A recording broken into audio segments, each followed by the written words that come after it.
Tujuannya adalah untuk apa? Untuk proses pemekatan urin.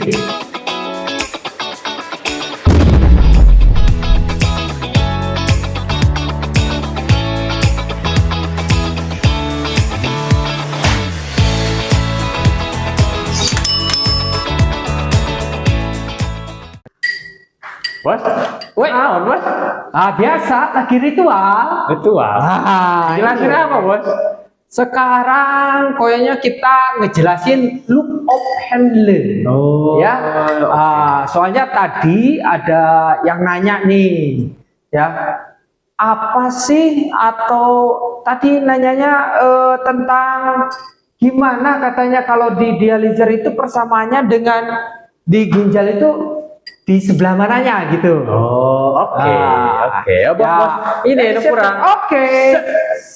Waduh. Bukunya sih masih tebal yo.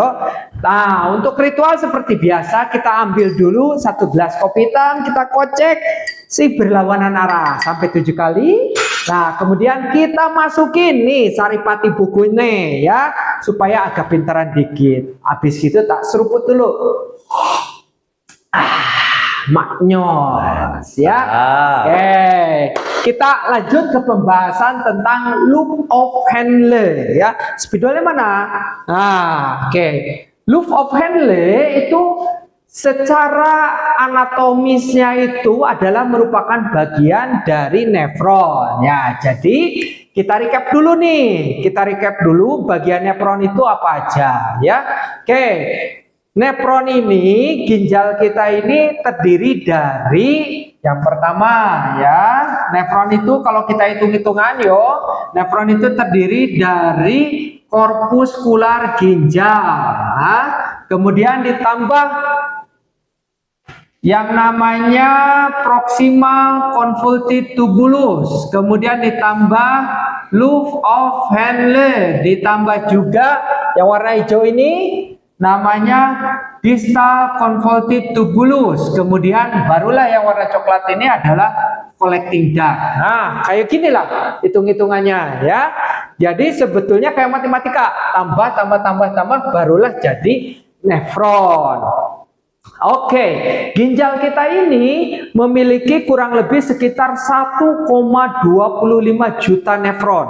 Satu ginjalnya loh, berarti kali 2 ya berarti 2,5 juta nefron. Nah, di ginjal ini tadi tak sebutin bagian-bagian inilah. Kita lebih spesifik sekarang berbicara yaitu loop of handle. Yang mana? Nah ini, yang melengkung ini ke bagian bawah. Oke, sebelum masuk ke sini tentu kita harus tahu juga lapisan yang ada di dalam ginjal. Oke, lapisan di dalam ginjal. Nah ini bagian terluarnya dan bagian dalam. Nah bagian di ginjal di sini ada yang disebut dengan korteks. Ya. Kemudian nanti ada yang piramid ke dalam ini. Nah dari sini ke sini ini kita sebut dengan bagian medula. Ya, nah rata-rata nefron ini kurang lebih sekitar 75% ini jenis nefronnya adalah nefron kortikal. Jadi dia memiliki ansa Henle yang pendek, ya. Dan 25% di sini nefronnya adalah berupa nefron juxta. Dia memiliki ansa Henle yang lebih panjang. Nah, seperti itu ya perbedaannya. Oke, kita bedah sekarang. Nefron tadi, kemarin kita udah belajar terkait dengan nefron korpuskular ginjal, yaitu terdiri dari apa? Nah ini, aliran darah arteri, kemudian di sini ada kapsula Bowman. Inilah yang kita sebut dengan korpuskular ginjal. Ya, selanjutnya di sini ada kapsula Bowman diteruskan nanti ke yang namanya proximal convoluted tubulus. Nah, barulah dilanjutkan ke ansa Henle. Oke. Untuk berbicara tentang loop of Henle, tentu kita harus tahu dulu nih, ya, terkait dengan anatomisnya. Anatomis dari loop of Henle ini, ya, terdiri dari apa? Terdiri dari sel epitel. Oke. Baik bagian yang turun atau kita sebut itu dengan descending limb, oke, atau bagian yang naik ke atas kita sebut itu dengan ascending limb. Oke, di sini ya tak tulis. Jadi loop of Henle ini terdiri dari apa? Bagian descending. Yang kemana? Yang ke bawah. Nah, sini. Kemudian ada yang disebut dengan ascending, bagian yang ke atas. Ascending. Nah, ascending dibagi menjadi dua, oke? Segmen yang tipis dan segmen yang tebal, ya. Oke. Segmen tipis dan segmen tebal. Oke, ada juga yang bilang yang ke bawah ini disebut dengan pars descendent, sama wae. Yang bilang ke atas pars ascendent, podo bae, ya. Ada yang bilang thick segmen berarti yang tebal ini, ya. Lebih cenderung dikategorikan ke dalam ascending. Ada yang bilang thin segmen, yang tipis ini, podo bae. Yang penting intinya harus tahu bahwa loop of Henle ini terdiri dari pars descendant dan pars ascendant. Oke, lanjut. Jadi ini secara anatomisnya. Oke, kemudian kita harus tahu bahwa di dalam loop of Henle ini ada tercipta gradien-gradien tertentu yang sehingga fungsi dari loop of Henle ini adalah tempat pemekatan urin. Nah, pada dasarnya ya, gradien tersebut di bagian korteks ini dia di sini memiliki 300 miliosmol gradiennya, ya. Sementara semakin ke bawah, semakin masuk ke medula, ini gradiennya semakin lama semakin besar. Dari 300 miliosmol di sini dia nyampe sekitar 1200 miliosmol. Tuh. Semakin ke dalam, semakin bawah gradiennya semakin besar. Nah, apa sih yang menyebabkan terjadinya perbedaan gradien-gradien itu? Lah, kita akan kupas di sini. Oke? Nah, untuk itu kita harus tahu dulu yang pertama bahwa cairan yang masuk atau yang darah yang masuk ke dalam glomerulus ini kurang lebih sekitar 20 sampai dengan 25% dari cardiac output. Ini masuk ke sini. Nah, masuk ke dalam glomerulus untuk nanti dia dilakukan penyaringan. Kemarin di video sebelumnya ini sudah ada ya yang terkait korpuskular ginjal. Oke, dilakukan penyaringan, kemudian nanti dia keluar. Menuju kapsula Bowman. Inilah yang kita sebut dengan filtrat. Nah, filtrat tadi memiliki yang namanya kekentalan. Oke, atau osmolaritas. Osmolaritasnya itu berapa? Kurang lebih di sini sekitar 300 miliosmol per liter, ya. Nah, oke, dari tadi kita berbicara osmolaritas. Oke, kita rewind sedikit tentang osmolaritas, ya. Di sini osmolaritas itu definisinya apa? Definisi osmolaritas itu adalah konsentrasi suatu zat atau yang kita kenal dengan solut di dalam sebuah larutan atau solvent per kilogram larutan atau per liter larutan tersebut. Oke, definisinya adalah osmolaritas yaitu konsentrasi solut itu apa? Zat terlarut, ya, terlarut. Oke, dalam solvent itu apa? Pelarutnya, pelarut di dalam solvent per 1 kilogram atau per liter.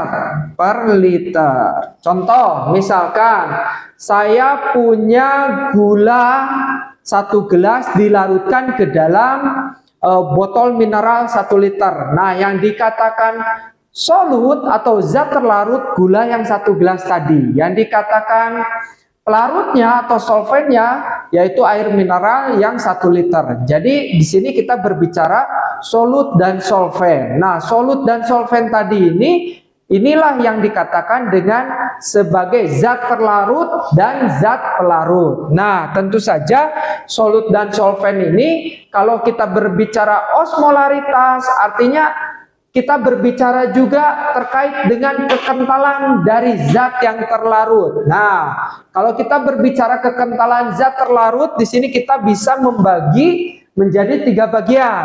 Oke, yang pertama di sini kita berbicara yaitu hipertonis.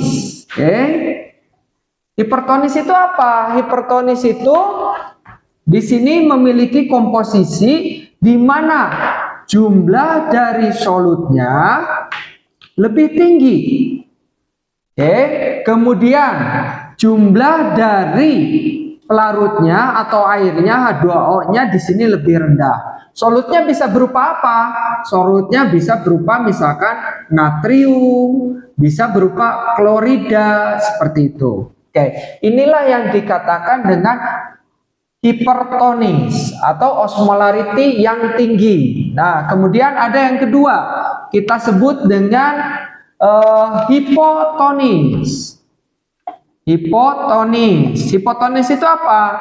Berarti jumlah solutnya dia lebih rendah dibandingkan dengan jumlah H2O-nya di sini lebih tinggi. Intinya kalau hipotonis ini di mana solut yang terlarut di dalam solvennya di sini lebih rendah, ya, atau kita kenal juga dengan low osmolality. Oke, yang ketiga di sini kita sebut adalah isotonis. Isotonis. Oke, isotonis itu jumlah solut itu sama dengan jumlah pelarutnya atau H2O-nya. Nah, jadi di sini tadi kita udah memiliki konsep antara osmolarity atau osmolaritas dan juga konsep dari kepekatannya osmolaritas. Kalau hipertonis ini berarti osmolaritasnya dia tinggi. Kalau hipotonis osmolaritasnya dia rendah. Kalau isotonis osmolaritasnya dia seimbang. Oke. Nah, di sini glomerulus, ya, glomerulus. Glomerulus memiliki osmolaritas 300 miliosmol, ya, osmol per liter. Begitu juga di kapsula Bowman. Nah, hasil filtrasi ini yang masuk ke sini, dia memiliki kurang lebih osmolaritasnya sama 300 miliosmol. Nah, selanjutnya masuk ke dalam tubulus proksimal. Ini pun masih memiliki osmolaritas 300 miliosmol ya per liter. Lah, ini bagaimana? Oke, kita jelaskan dulu. Kemarin sebetulnya udah tak serempet-serempet di video sebelumnya ya.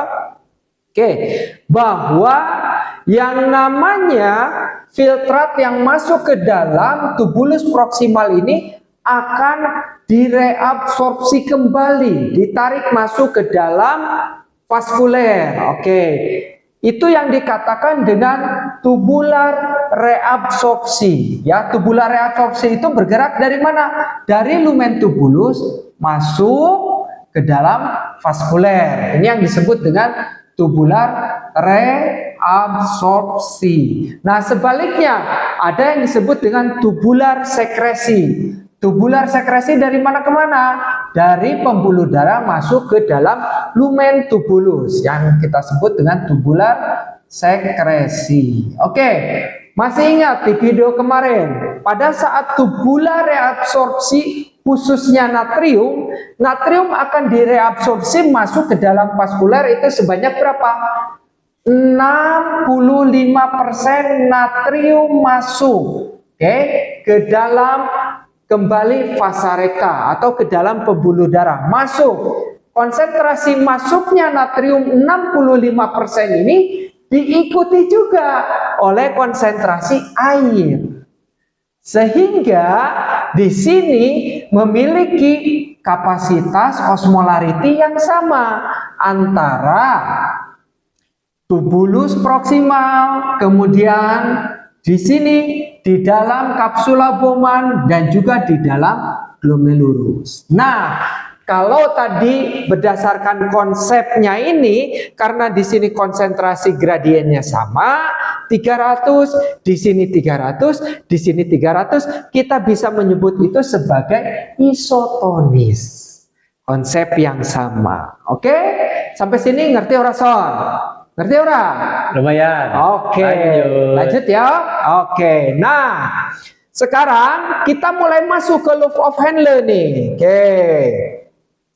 Ternyata silikidik punya silikidik. Nah, selidik punya selidik. Oke, semakin ke dalam, semakin ke arah medula. Nah, ini semakin ke arah medula, semakin ke arah dalam. Nih, spidolnya tak ganti ya. Ini medula nih, semakin ke arah dalam. Oke, di sini memiliki kepekatan yang semakin tinggi. Di sini setiap nanti semakin turun, semakin turun, semakin turun menuju arah medula paling ujung, maka konsentrasi ini akan berubah. Yang tadinya 300 miliosmol dia akan berubah menjadi 500 miliosmol. Kemudian dia naik lagi menjadi 700 miliosmol. Kemudian dia naik lagi menjadi 1000 miliosmol. Sampai yang paling bawah di sini adalah sekitar 1200 miliosmol. Nah, gini Oke. Jadi semakin dalam, semakin menuju arah medula paling terdalam, konsentrasinya di sini dia semakin pekat. Akibat apa? Oke, tak ceritain dari yang sebelahnya. Jadi intinya harus dihafal dulu. Love of Henle memiliki konsentrasi semakin ke dalam, di sini semakin pekat. Artinya kalau semakin pekat, solut kita berbicara dalam hal ini. Semakin pekat, semakin banyak kadar solutnya. Artinya salinity-nya di sini semakin tinggi. Nah, ini diakibatkan oleh apa? Diakibatkan oleh yang pertama dari perubahan kadar konsentrasi solut yang berada di interstitium medullari. Jadi ini saya punya pars descendent, pars ascendent. Nah, yang di tengah inilah yang dikatakan interstitium medullari. Tak tulis ini ya. Interstitium medullari. Diawali dari perubahan interstitium medullari. Akibat apa? Akibat dari adanya bocah yang satu ini. Ini perbuatan dari bocah yang satu ini. Tak ganti dulu loh spidolnya. Tak kasih warna coklat. Nah, ini. Apa iki bocah jenengane? Iki adalah transporter. Transporter cukup panjang sebutannya. Sebutannya adalah sodium, potasium, chloride cotransporter. Lah, cukup panjang. Sodium, potasium, chloride cotransporter. Nah, ini kehapus lah, nggak apa-apa. Nah, sodium, potasium, chloride cotransporter ini dia bertugas memompa natrium, kalium, klorida dari mana? Dari pars ascendent yang naik tadi ke atas ini dipompa masuk ke interstitium medullari. Jadi apabila aku di sini misalkan ada natrium nanti saya tarik masuk ke sini. Selanjutnya di sini saya punya kalium tak tarik masuk ke sini. Kemudian di sini ada klorida, warna biru lah, klorida sama, tak tarik masuk sini. Ke dalam membran basolateral. Untuk apa? Untuk nanti dia akan dikeluarkan melalui gerbang masing-masing. Ini gerbang kalium, warna merah. Kemudian gerbang klorida. Ini misalkan warna biru lah ya. Nah, ini satu lagi adalah gerbang untuk natrium warna hitam. Oke. Nah, natrium akan keluar lewat sini, menuju interstisium. Di sini natrium. Kemudian klorida juga sama, dikeluarkan sini klorida, ya. 2 klorida dikeluarkan. Oke. Kemudian di sini kalium. Kalium sini dikeluarkan pula, masuk ke dalam interstisial. Nah, akibat ada beberapa elektrolit di dalam jumlah besar yang dikeluarkan, sehingga akan merubah konsentrasi dari interstisium, ya. Tetapi dalam hal ini ada nih, khususnya kalium. Kalium dia ketika keluar tidak terlalu banyak jumlahnya. Yang keluar di sini kalium dia hanya sedikit. Bahkan kalium ini di sini juga cenderung teretensi di sini ya, di dalam pars ascendens dia cenderung teretensi. Oke, nanti tak bahas kenapa dia cenderung teretensi. Oke, yang pasti di sini yang paling banyak dipompa keluar adalah natrium dan klorida. Sehingga apa yang terjadi kalau tadi di sini aku punya nilai 300 miliosmol per liter.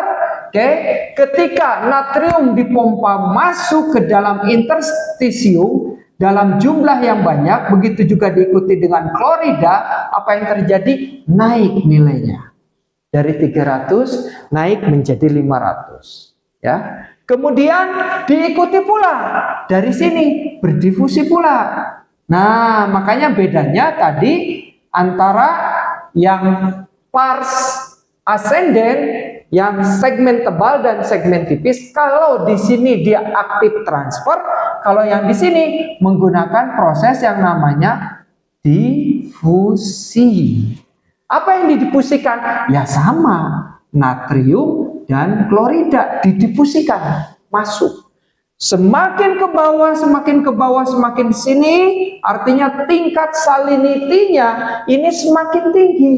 Ya, solutnya semakin tinggi. Lah, ketika solut ini semakin tinggi, semakin tinggi, semakin tinggi, nah, barulah di sini kita di pars descendant kita akan berbicara yang namanya aquaporin.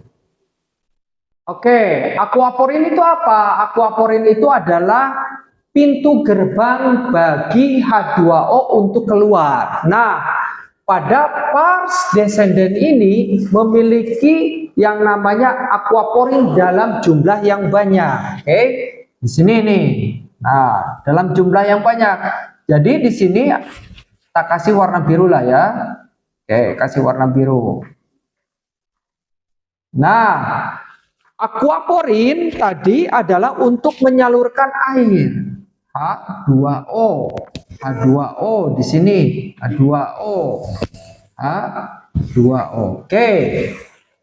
Ketika tadi terjadi proses pemekatan akibat dari natrium yang masuk di sini melalui channel natrium to chloride potasium cotransporter, diikuti juga dengan klorida yang tinggi masuk, maka di sisi yang lain pada pars descendant ini air dia akan keluar melalui aquaporin. Oke, masih ingat dengan konsep yang kemarin bahwa air mengikuti pergerakan kadar natrium, itu disebut dengan water obligatory reabsorption.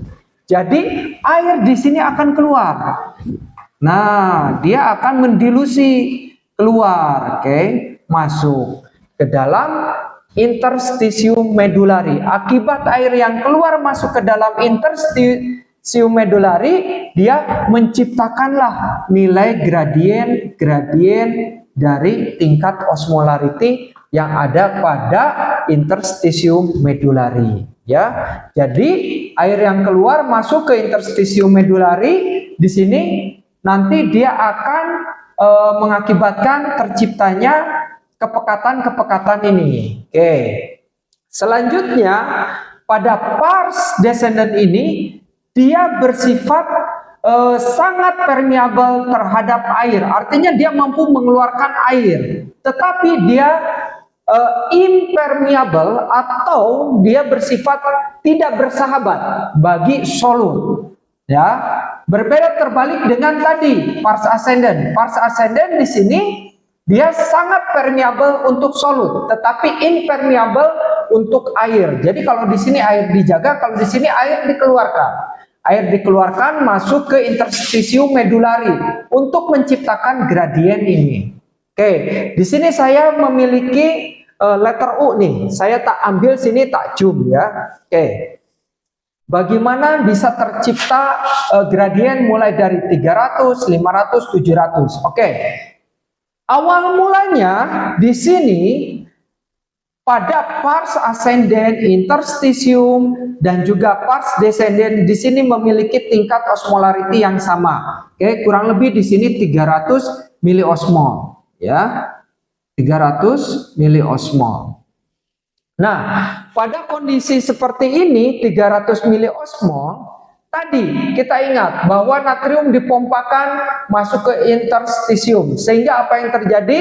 Kadar solut yang di sini meningkat, di interstitium meningkat. Nah, ketika terjadi pemompaan masuk ke sini, terjadilah kadar solut yang berkurang pada bagian pars ascendens, sehingga dipompakan masuk ke sini, sehingga konsentrasi yang ada di sini berubah dari 300 dia berubah menjadi 400. Kemudian di sini pun akan berubah.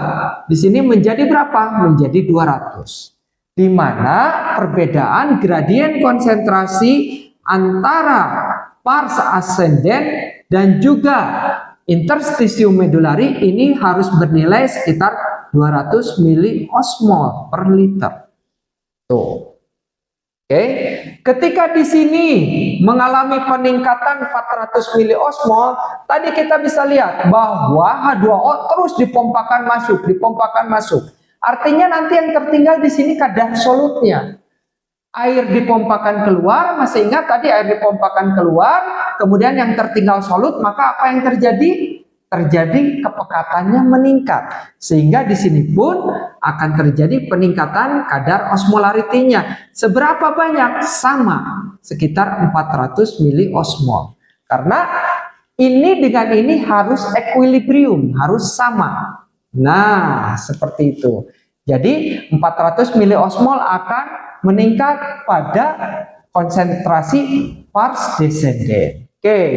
Selanjutnya yang berikutnya, ketika ini sudah berubah jadi 400 miliosmol, ini pada pars ascendens, ketika sudah menuju bagian bawah dari loop of Henle, maka dia nanti akan diantarkan masuk kepada pars ascendens. Ya. Jadi yang 400 ini masuk ke sini menjadi di sini 400. Nah, kemudian yang 400 ini tadi mensubstitusi kembali ke bagian interstitium, ya. Pokoknya bagaimana caranya dia harus menciptakan perbedaan gradien sekitar 200 miliosmol. Artinya dia harus nyumbang lagi ke sini.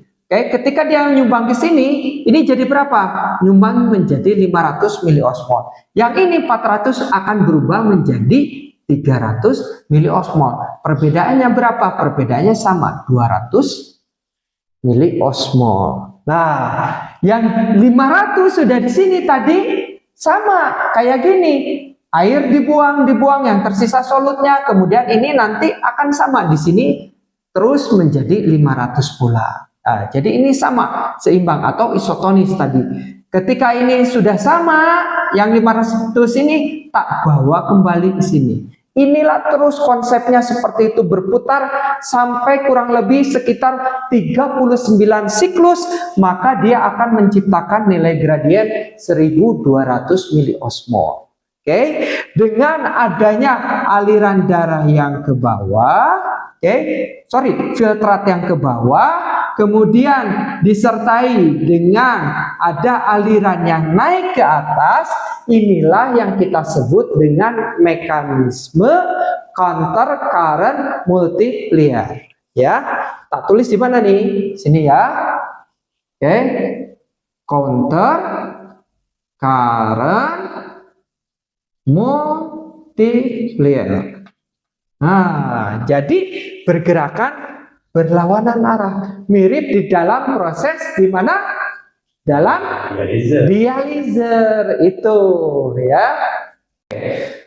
Tadi setelah kita tahu ini basic konsepnya, bagaimana bisa berubah jadi 700, 1000, 1200 lah. Ini dia akan solut yang ada di sini, yang di dalam pars descendant di sini juga sama 1200, ya. Kemudian nanti dia masuk, tak bawa ke sini.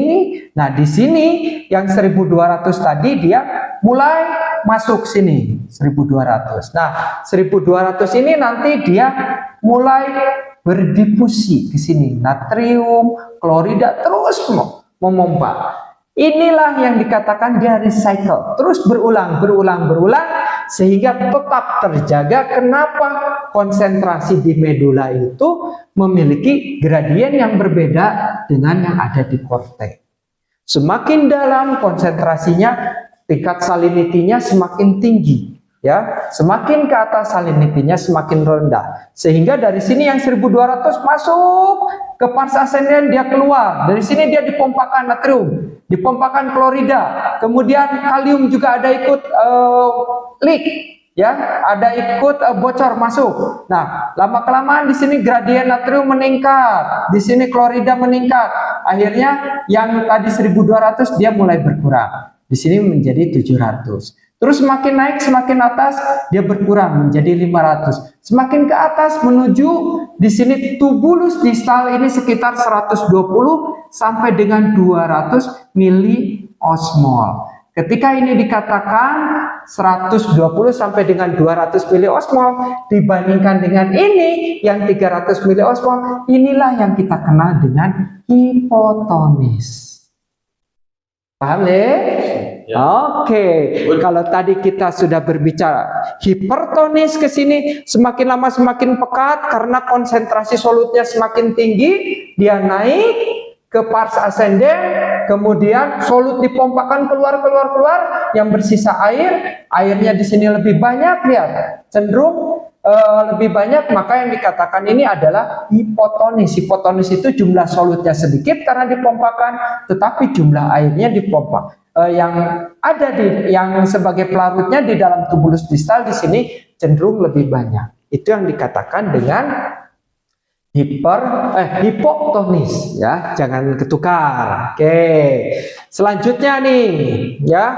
Selanjutnya tadi di dalam perjalanannya di sini filtrat yang tadi setelah dipekatkan seperti itu, dia berjalan masuk, naik menuju sini. Oke, setelah naik menuju distal collecting duct, ya, pengumpul, dia akan masuk ke sini. Akan masuk ke collecting duct. Nah, ketika dia masuk, nanti tentu saja di sini ada mekanisme lain yang bekerja, ya, mekanisme lain yang bekerja untuk mempertahankan konsentrasi dari jumlah urin, ya. Makanya inilah yang disebut dengan tempat proses pemekatan urin terjadi di Ansa Handler. Oke, selanjutnya selain counter current multiplier yang terjadi adalah di sini saya punya vasa recta. Vasa recta ini adalah pembuluh darah yang mengelilingi dari loop of Henle, ya. Nah, di vasa recta mekanismenya berbeda dengan yang ada di loop of Henle. Oke, kita lihat di vasa recta. Oke, pada vasa recta di sini aliran darah di sini yang pertama keluar, turun menuju bagian ke bawah di sini, bagian bawah berjalan sangat lambat. Ya, sehingga ketika berjalan sangat lambat di sini aliran darah yang berjalan sangat lambat, maka apa yang terjadi? Nanti solut di sini natrium, klorida yang ada di interstisium dia akan masuk. Sini. Dia akan masuk. Dia akan masuk. Solut-solutnya karena dia berjalan lambat, darahnya dia akan masuk. Secara perlahan dia akan masuk. Kita bisa perhatikan titik-titik ini, ya. Titik hitam ini adalah jumlah solutnya. Di atas dia semakin sedikit, semakin sedikit, semakin sedikit, semakin ke bawah ini kayak segitiga, kayak ngene. Segitiga, semakin ke bawah jumlah solutnya semakin banyak. Yang ini adalah air. Semakin ke bawah airnya semakin sedikit, ya. Jadi di sini klorida semakin banyak masuk ke dalam pembuluh darah. Artinya kalau semakin masuk semakin banyak, artinya di sini semakin pekat. Contoh misalkan di sini 300, ya, di sini 500, sini 700, sini 1000, sini 1200, ya. Semakin ke bawah semakin lama semakin pekat. Nah, yang terjadi di fasa rekta, darah berjalan lambat. Ketika darah berjalan lambat, maka natrium dan klorida akan masuk, terus masuk, terus masuk. Nah, ketika natrium yang masuk ke sini ke dalam pembuluh darah ini, di sini konsentrasinya lebih rendah dibandingkan natrium dan klorida, atau salinitasnya lebih rendah dibandingkan yang ada di interstisium. Sehingga apa yang terjadi di sini diikuti akan adanya perpindahan air ke sini. Jadi H2O-nya akan pindah. Oke, satu sisi solut masuk ke dalam pembuluh darah, satu sisi H2O-nya akan berpindah. Sama sampai di sini juga H2O-nya ikut berpindah. Oke, H2O-nya berpindah. Kenapa? Karena konsentrasi di sini dia lebih pekat, dia berpindah. Oke, kemudian kita lihat di sini, ini natrium masuk, klorida masuk, semua sini. Perpindahan ini dia akan memindahkan H2O masuk ke dalam interstisium. Tapi coba lihat apa yang terjadi sebaliknya. Ketika sampai di sini di konsentrasi 1200, dia balik lagi sini. Dia mutar di sini 1200, ya. Kemudian apa yang terjadi? Pada saat pembuluh darah naik, fasa rekta naik yang ini, dia akan memompakan solut keluar. Di sini dipompakan solut keluar. Lihat. Solut keluar dipompakan 1200, di 100 berarti 200 akan dipompakan keluar. Nah, ketika ini dipompakan keluar, artinya konsentrasi di sini lebih pekat, di sini lebih tinggi solutnya dibandingkan yang ini. Apa yang terjadi? Air dari sini dia berpindah masuk ke sini. H2O-nya akan berpindah. Ya, sini naik lagi. Oke, di sini sisa 1000. 1000 nanti dia solut akan dipompakan keluar. Oke, apa yang terjadi? Karena di sini lebih pekat, air masuk ke sini. H2O masuk ke sini. Berbeda dengan yang tadi mekanismenya. Selanjutnya, naik di sini 1000, di sini 500. Ini dipompakan, di sini lebih pekat. Lihat. Tadi air akan bergerak masuk, ya. Di sini H2O akan masuk. Artinya di sini ada perbedaan. Satu sisi dia mengeluarkan solut, tapi satu sisi dia memasukkan air. Nah, mekanisme inilah yang kita kenal dengan mekanisme counter current exchanger. Artinya ada pergantian. Tak tulis ini ya. Counter current exchanger. Ya, di mana konsentrasi solut dikeluarkan diganti dengan konsentrasi H2O. Dan kita lihat di sini. Pada posisi ini, ya, pada posisi di sini, solut itu dia terperangkap dia hanya terperangkap bagaimana? Dia nggak bisa keluar, dia akan terus berputar dari sini, dia akan terus berputar. Lihat, satu sisi dia natrium dimasukkan, satu sisi dia natrium dikeluarkan, terus satu sisi natrium dimasukkan, satu sisi natrium dikeluarkan. Dia akan terus berputar, sehingga perputaran inilah kalau di sini yang menjaga konsentrasi dari gradien di interstisium, khususnya pada medulari. Nah, kalau tadi dibantu oleh Ansa Henle, untuk fasa rekta membantunya seperti itu. Jadi solut ini tidak dilewatkan untuk kebuang, tapi solut yang ada di sini dia dimasukkan, kemudian satu sisi dikeluarkan untuk memaintain nilai ini. Ya, oke, kita lihat yang atasnya, air. Air di sini, ya, sampai sebelah sini. Oke, air akan dijaga pada posisi atas. Tidak air ini ke posisi bawah, karena semakin ke bawah ingat salinity-nya berkurang, artinya garamnya semakin tinggi. Kalau di sini garamnya dia tidak terlalu tinggi, sehingga air itu hanya bergerak di sebagian atas saja. Setelah itu dia bergerak bagian atas, dia akan dibawa keluar. Inilah bagaimana mekanisme memaintain kadar gradien dari osmolaritas yang ada di dalam medula oleh vasa rekta melalui mekanisme seperti ini. Mekanisme inilah yang dikatakan dengan mekanisme counter current exchanger. Satu lagi, satu hal lagi. Masih ingat tadi cairan yang masuk ke dalam tubulus distal memiliki osmolaritas sekitar 200 miliosmol. Nah, dia nanti masuk ke sini. Apabila in case suatu kondisi, misalkan air yang masuk ke sini tidak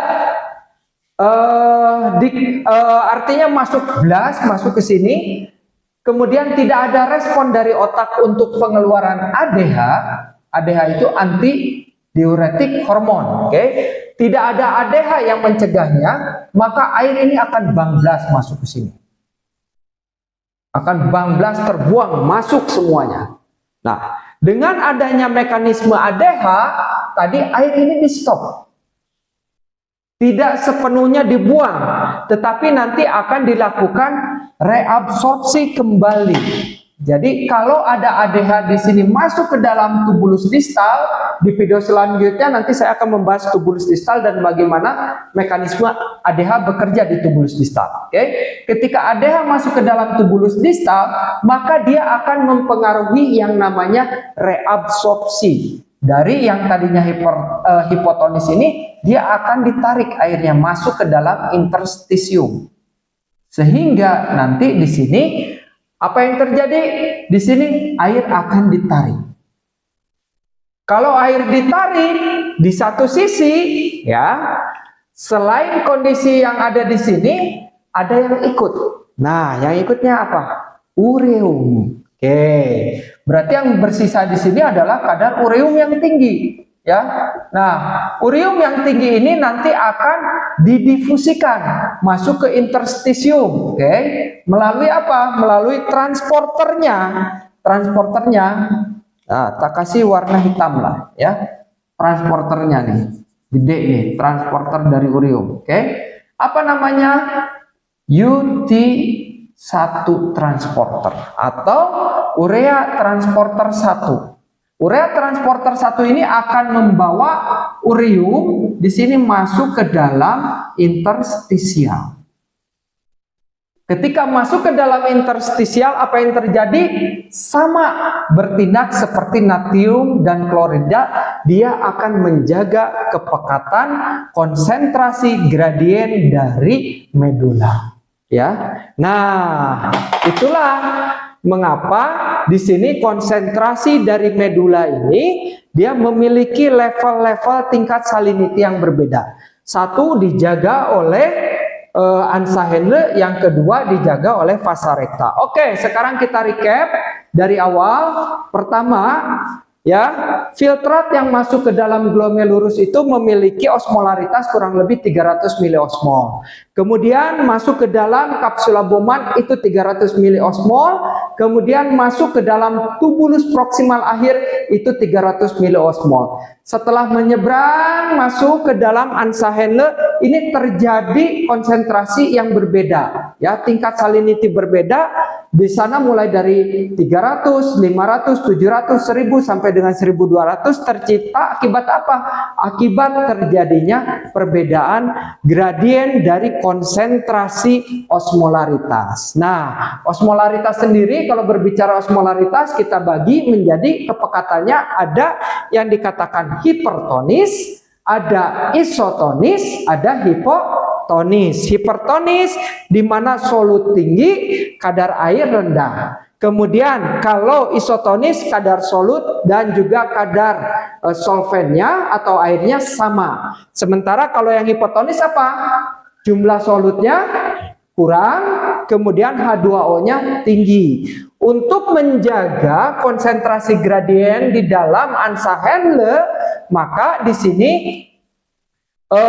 ada pemompaan solut, ya. Dari mana? Dari ascenden, pars ascenden menuju interstitium. Nah, kemudian di satu sisi juga pars descendens dia akan mengeluarkan air untuk mengencerkan bagian interstitium. Terjadi pompa tersebut sehingga terjadilah perbedaan gradien-gradien tersebut, sehingga di sini memiliki konsentrasi gradien yang berbeda. Semakin dalam di sini gradiennya semakin berbeda, 300, 500, 700 seperti itu. Semakin ke bawah di sini gradiennya salinitinya semakin tinggi, kemudian semakin ke atas salinitinya semakin rendah. Oke, sehingga gradien tersebut tetap di maintenance. Tujuannya untuk apa? Tujuannya adalah untuk proses pemekatan urin. Jadi di sini dipekatkan. Selain itu juga dibantu oleh apa? Dibantu oleh vasa recta yang memaintenance. Oke, dengan cara bagaimana? Dengan cara melambatkan aliran darah yang masuk. Tujuannya supaya apa? Tujuannya solut masuk ke dalam pembuluh darah, yang mana nanti air di dalam pembuluh darah akan dipompa keluar pada bagian yang menurun atau descendennya. Untuk di bagian ascendennya, di sini solut kembali dipompakan ke interstisium dan air akan masuk ke dalam pembuluh darah, sehingga posisinya akan cenderung menjadi hipotonis. Yang berikutnya untuk memaintenance selain dengan vasa recta yaitu dengan urea recycle. Urea recycle seperti apa? Pada saat terjadi kondisi hipotonis, kemudian nanti otak mengirimkan ADH, terjadi reabsorpsi di sini, yang tersisa di sini adalah urium yang tinggi pada collecting duct. Nah, urium yang tinggi ini nanti akan dipompa masuk melalui urea transporter 1 masuk ke mana? Ke interstisium. Dengan urium masuk ke interstisium, maka dia akan menjaga yang namanya gradien osmolarity dari medulari. Oke, saya rasa itu menjawab pertanyaan yang terkait dengan di mana nih proses di dalam nefron khususnya dibandingkan dengan di dalam dializer.